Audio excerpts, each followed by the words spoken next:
Olá, começamos nesse instante mais uma edição do Agora TV, uma produção do portal de notícias Agora RN. Com a proximidade das eleições, nós passamos aqui no Agora TV a entrevistar personalidades ligadas, direta ou indiretamente, à realização das eleições no Rio Grande do Norte. Hoje, nosso convidado é o juiz substituto do Tribunal Regional Eleitoral do Rio Grande do Norte, Vladimir Capistrano, que está atualmente sob convocação. Tudo bem, Vladimir? Tudo bom, Alex? É uma satisfação estar aqui no Agora TV, falando com você e com seus telespectadores. Obrigado, Vladimir, por ter vindo até aqui conversar com os nossos telespectadores. Inicialmente, falar sobre essa convocação. O senhor está como juiz convocado do Tribunal Regional Eleitoral do Rio Grande do Norte. Como é que está hoje o clima no Tribunal Regional Eleitoral do Rio Grande do Norte em relação às eleições deste ano? O tribunal está naquele clima de preparação das eleições todas. Obviamente que isso não começou agora. O tribunal tem um planejamento contínuo. Quando se encerra uma eleição, o tribunal já começa imediatamente a pensar na eleição seguinte. Nós temos uma área técnica muito boa, muito competente. Temos uma coordenadoria específica de eleições, que só trata de eleições. Então, nós continuamente estamos ou executando um planejamento de eleições ou planejando a eleição seguinte. Então, o tribunal, nesse momento, está nessa fase de executar o planejamento que fez ao longo desses 2 anos, aí, desde a última eleição. Toda aquela preocupação que vai desde o local onde vai ser instalada a urna eletrônica na escola da zona eleitoral mais distante do Estado, até o registro das candidaturas, a preocupação com a apuração dos votos, com a integridade dos resultados. Tudo isso é a preocupação do Tribunal Eleitoral, da Justiça Eleitoral do Rio Grande do Norte. E nós estamos nessa fase. Estamos nos aproximando de um período que começa a ser bem crítico, que é as convenções partidárias. As convenções partidárias ainda são um momento extra-tribunal, extra-jurisdicional, mas que tem reflexo direto porque deságua no pedido de registro de candidaturas. Então, nós estamos nos aproximando do dia 20 de julho, que é o momento em que os partidos podem começar a fazer suas convenções, e vai até o dia 5 de agosto.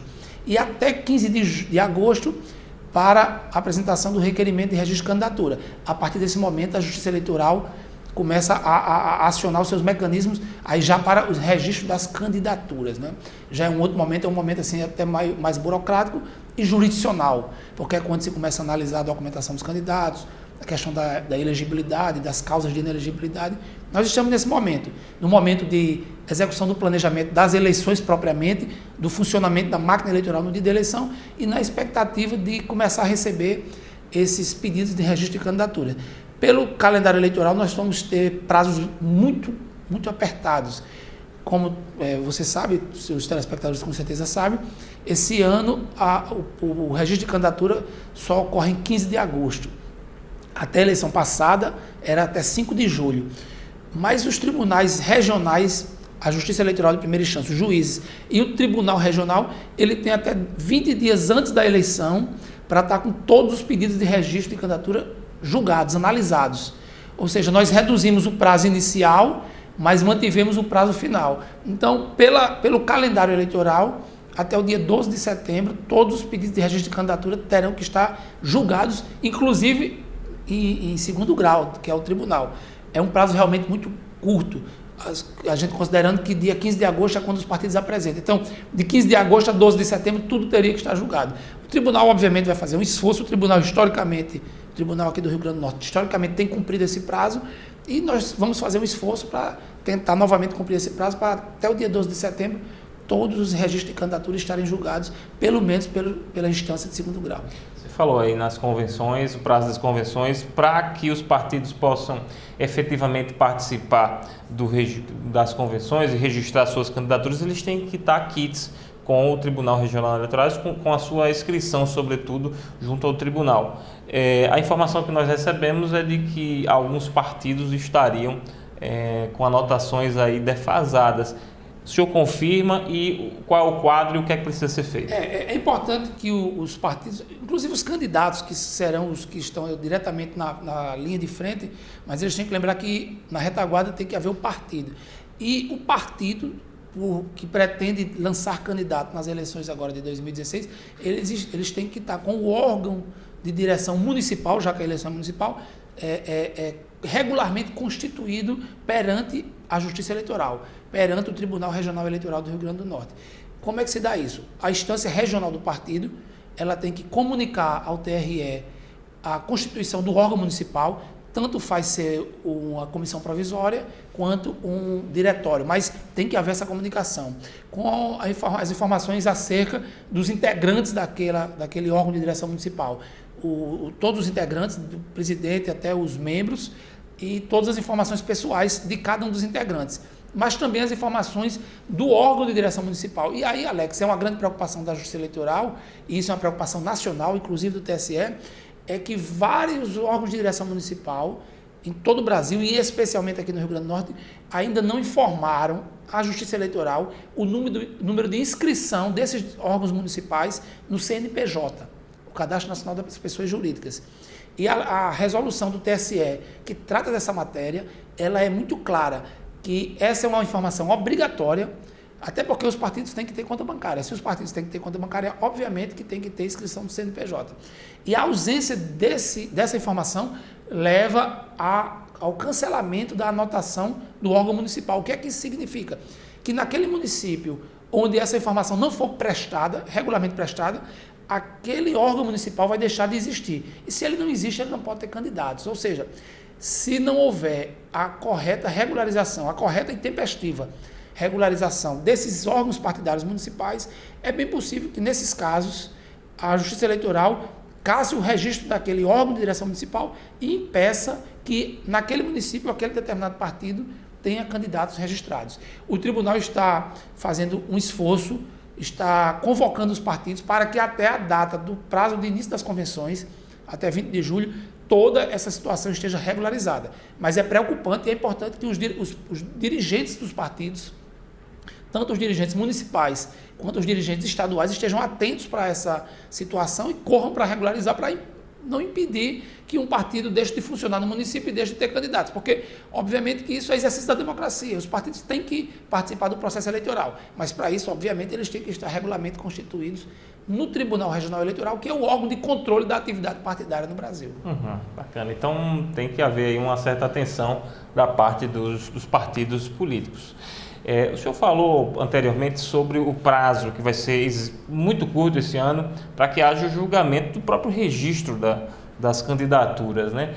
Como é que o tribunal está se preparando para dar conta desse e de outros prazos, né, de outras demandas que vão ter prazos curtos como esse? O tribunal ele já adota uma sistemática diferente, que a partir do momento do registro das candidaturas, a partir de 15 de agosto, toda a Justiça Eleitoral no Brasil inteiro, no estado do Rio Grande do Norte, ela passa a ter um funcionamento em horário diferenciado. Ela funcionará até às 19 horas de todos os dias, inclusive sábados, domingos e feriados. Ou seja, a Justiça Eleitoral ela se desdobra, com o mesmo corpo de funcionários que ela tem ordinariamente, ela passa a funcionar em caráter extraordinário. Passa a funcionar todos os dias, de segunda a segunda, e no horário alongado, até às 19 horas. E o próprio tribunal, o plenário do tribunal, que é a instância decisória do tribunal, ele passa a se reunir não mais 8 sessões por mês, e sim 15 sessões por mês. E as sessões, sobretudo quando os recursos começam a chegar, já que a gente está tratando da eleição municipal, quem primeiro julgará os pedidos de registro de candidatura serão os juízes das zonas eleitorais. Mas o tribunal também, que com certeza vai ter uma carga muito forte de recursos para julgar, ele passa a ter sessões, 15 sessões por mês, e passa a alongar essas sessões. Tem sido comum nos anos anteriores, Alex, que o tribunal entre a madrugada julgando recursos eleitorais, sobretudo nos últimos dias do prazo. Como eu disse, o prazo vai ali até 12 de setembro, o tribunal nessas últimas sessões, assim, 5 de setembro em diante, de 10 de setembro em diante, começa a ter sessões intermináveis. Os advogados chegam lá e os juízes às 2 da tarde ficam até o início da madrugada nesse esforço de julgar todos os processos. Então, o tribunal ele passa a ter uma carga de trabalho diferenciada, tanto nas zonas eleitorais quanto na sede do tribunal aqui em Natal, justamente para dar vazão a essa demanda que é muito forte, sobretudo nesse momento inicial de registro de candidaturas. É claro que em todo o período eleitoral, de campanha eleitoral, a demanda é diferenciada, porque nós teremos os problemas com propaganda eleitoral, com certeza teremos várias representações por captação ilícita de sufrágio, por abuso de poder, mas o momento crítico é o registro de candidatura. E o tribunal já tem uma expertise muito forte. O tribunal organiza eleições há muitos anos e sem nenhuma modéstia, a gente pode dizer que o tribunal organiza bem essas eleições há muitos anos. A gente tem essa carga excessiva de trabalho nesse momento, mas o tribunal tem se preparado, os servidores do interior do Estado, sobretudo, têm sido capacitados recentemente para atuar nesses processos. Então, a nossa expectativa é que tenhamos uma carga de trabalho grande, extraordinária, mas tenhamos uma resposta efetiva do tribunal no sentido de poder efetivamente julgar tudo dentro do prazo do calendário eleitoral. Um membro do Tribunal Superior, na verdade do Tribunal Superior Eleitoral, salvo engano, seu presidente, que hoje é o ministro Gilmar Mendes, ele deu declarações, inclusive promoveu encontros com o presidente interino Michel Temer no sentido de denunciar, entre aspas, que não tinha verba para a realização das eleições deste ano. Aí o Michel Temer, presidente em exercício, garantiu algum repasse, pelo menos não o que era pleiteado na sua totalidade, mas uma parte. Essa diminuição de recursos de alguma forma ameaça a realização das eleições? Houve um corte muito severo no orçamento, e aí a gente tem que diferenciar no orçamento das eleições, porque no ano eleitoral o Tribunal Superior Eleitoral e os tribunais regionais, eles montam um orçamento ordinário do tribunal, porque tem as despesas que independem de haver eleição ou não, mas tem uma despesa extraordinária decorrente da eleição. E houve cortes orçamentários, inclusive no orçamento das eleições. Houve um esforço da presidência do Tribunal Superior Eleitoral.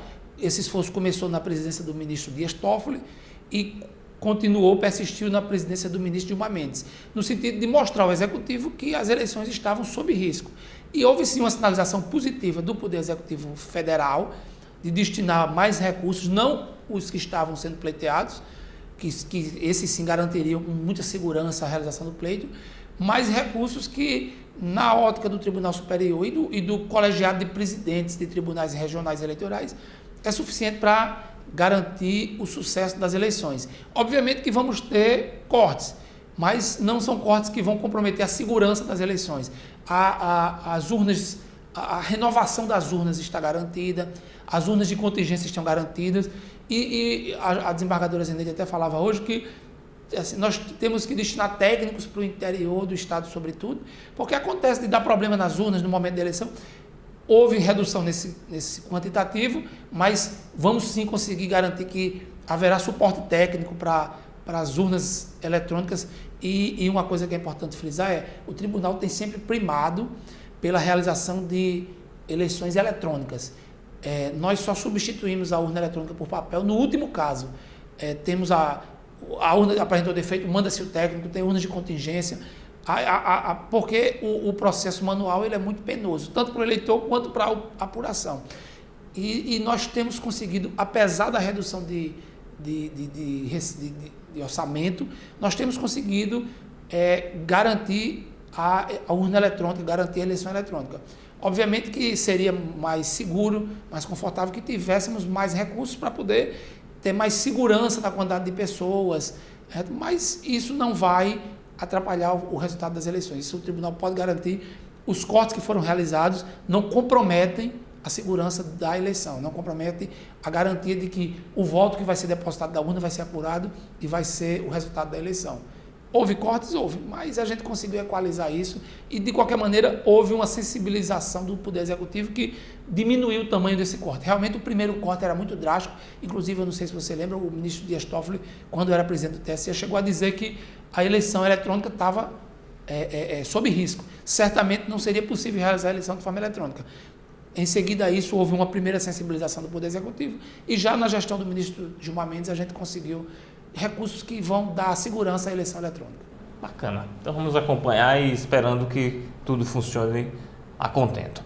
Chegamos ao final da entrevista. Eu queria agradecer ao juiz substituto do Tribunal Regional Eleitoral do Rio Grande do Norte, atualmente convocado, Vladimir Capistrano. Obrigado, Vladimir. Eu que agradeço e é sempre uma satisfação, tanto minha quanto de qualquer integrante do tribunal, poder vir num programa como o seu para prestar esses esclarecimentos à sociedade. Estamos sempre à disposição.